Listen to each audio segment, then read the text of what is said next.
जय हिंद। तो कैसे हो दोस्तों आप लोग। तो आज हम आ गए स्टैटिस्टिक्स इंट्रोडक्शन का क्लास 6 मतलब कि लेक्चर नंबर 6 को लेके।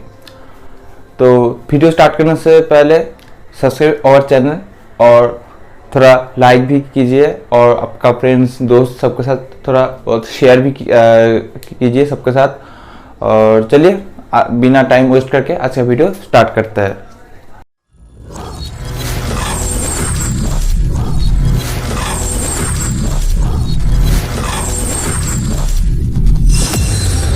अच्छा, तो चलिए दोस्तों स्टार्ट करते हैं। तो आज हम लेक्चर नंबर 6 पे लेके आए जो टॉपिक वो है प्रेजेंटेशन ऑफ डेटा। तो प्रेजेंटेशन ऑफ डेटा के बारे में आपको थोड़ा बहुत समझा दिया गया था। चलिए डिटेल्स में समझ लेते हैं। तो प्रेजेंटेशन ऑफ डेटा को 3 पार्ट में डिवाइड किया गया। जो पहला वाला पार्ट है वो है टेक्सचुअल, सेकेंड पार्ट है टेबुलर एंड थर्ड पार्ट है ग्राफिकल। तो टेक्सचुअल क्या है? टेक्सचुअल आपको ऑलरेडी पता है क्योंकि टेक्सचुअल में मतलब पूरा थ्योरेटिकली एक्सप्रेस किया जाएगा जैसे किताबों में होता है। टेक्स्ट बुक में, टेक्स्ट बुक इसका सबसे बड़ा एग्जांपल है आपका टेक्स्ट बुक। टेक्स्ट बुक में पूरा मतलब कि थ्योरेटिकली पेज के बाद पेज आते जाता है, चैप्टर वाइज आता जाता है। मतलब कि जो डेटा है वो प्योरली टेक्स्ट बुक में जैसे करते हुए रिकॉर्ड किया जाता है। जैसे इसका एक सबसे अच्छा एग्जांपल है डिक्शनरी। ओके, तो इसके अंदर क्या बताया गया? It presented in form of text.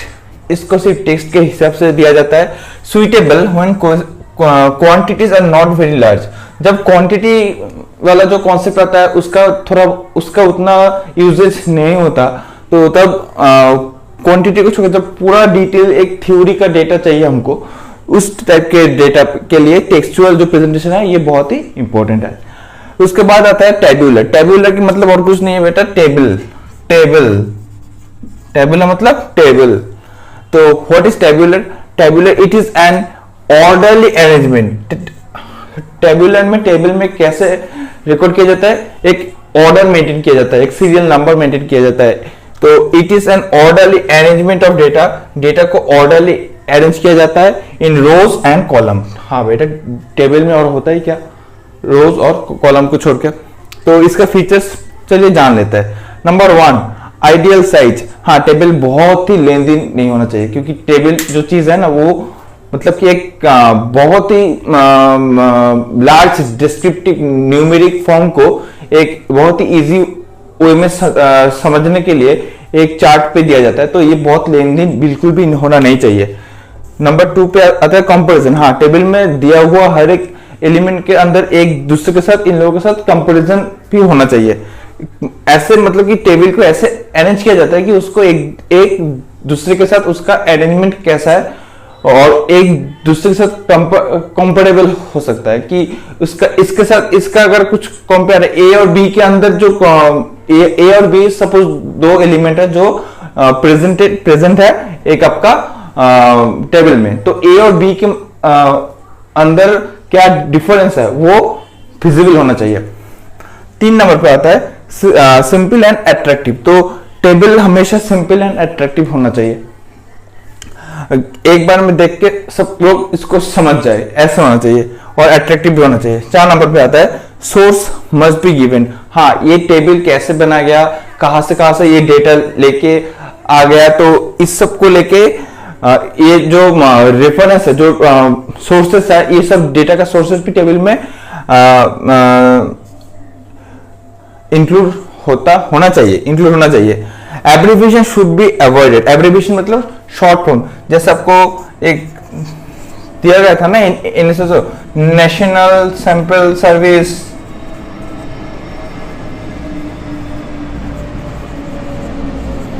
Office ऐसे करके NSSO।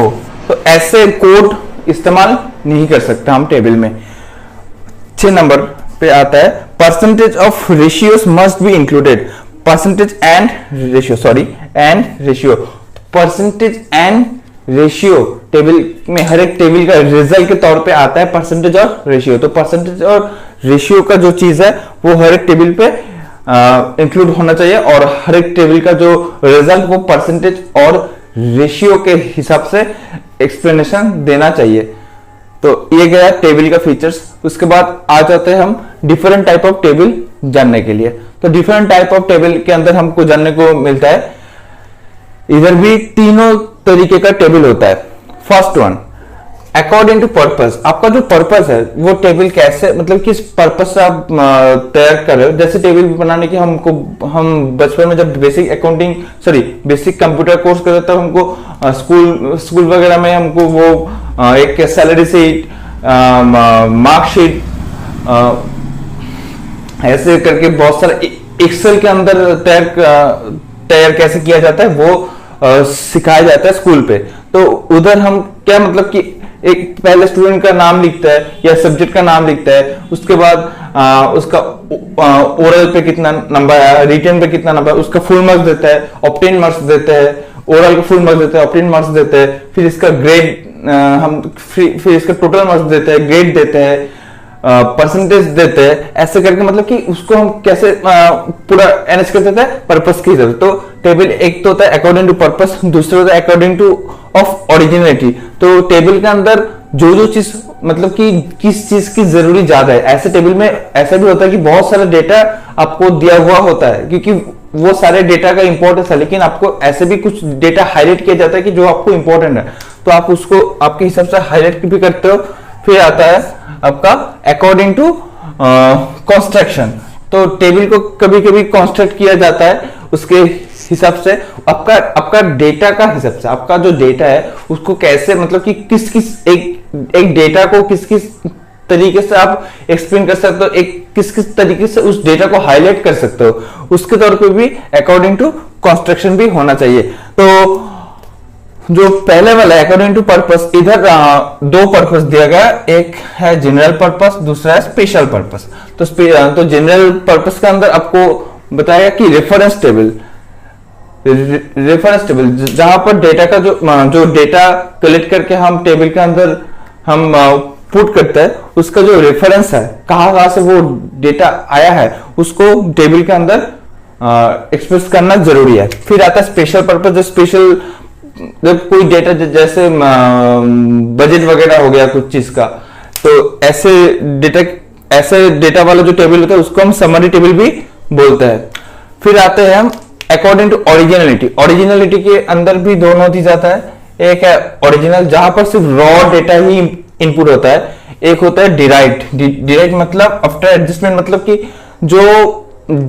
जो जिस चीज का डेटा आज तक मार्केट पे उतना अवेलेबल नहीं है, और जिस चीज का डेटा आज तक टेबल के फॉर्म में अरेंजमेंट करके कभी पब्लिश किया नहीं गया, ऐसे डेटा वाला जो टेबल होता है उसको डिराइव्ड और आफ्टर एडजस्टमेंट टेबल भी हम बोल सकते हैं। थर्ड नंबर पे आता है अकॉर्डिंग टू कंस्ट्रक्शन के अंदर आता है सिंपल टेबल वाला जो सिंपल डेटा वाला जो टेबल होता है, जहां पर सिर्फ एक ही कैरेक्टरिस्टिक्स के अंदर सब काम होता है।